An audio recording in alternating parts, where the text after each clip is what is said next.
week's Q&A with S.Chablis. And today we've got two questions. Both of them came on the ask@schablis.com email. And we've got one question from John in Edinburgh, Scotland. What temperature should I serve a Chablis? Well, John, to be perfectly honest, the degrees I'm going to give you, the indications I'm going to give you, are not the ones you're going to hear around.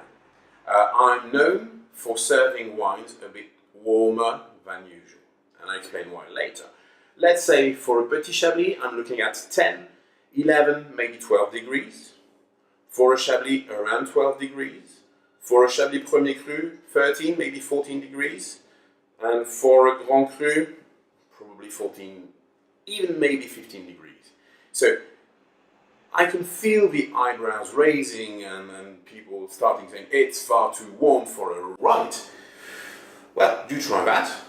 And if you feel scared, just take out one or 2 degrees and you have the traditional answer to that question.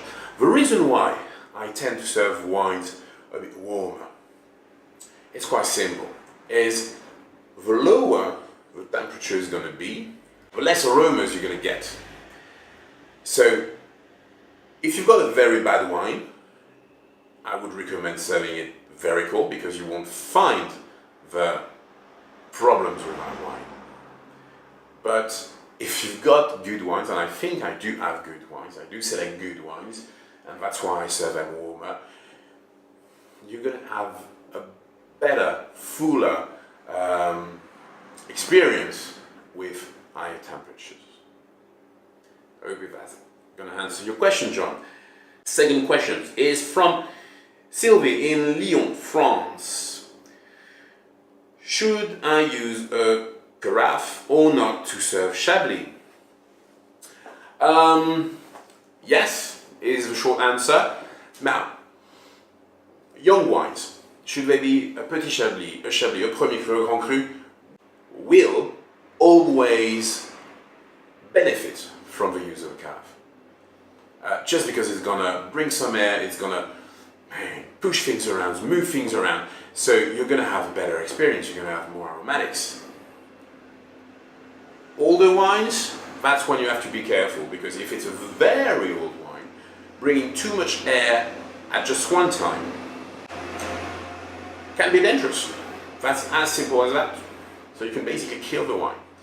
Now, if you don't have a carafe, and for a white wine, I would always recommend a white wine carafe, which is a bit more narrow. You don't need something that's very large, like the ones you would use for a red.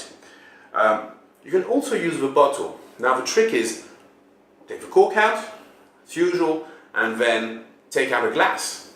By doing so, you're going to allow a bit more air to come into the bottle and a bit more contact with the air and the wine. So you just have to wait half an hour, an hour and a half, and your wine will have had time to evolve.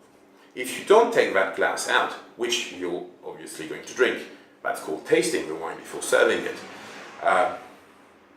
If you don't take out that glass, the contact between air and wine is going to be so small, it's going to take ages for the wine to evolve. So that's why I would recommend white wine carafe, or take out a glass from the bottle so you can have a bit of exchange with the air, and of course with a young wine, of course with a middle-aged wine. Now just be careful with really old ones. I hope it answers your question, Sylvie, and I'll see you next week. Bye bye.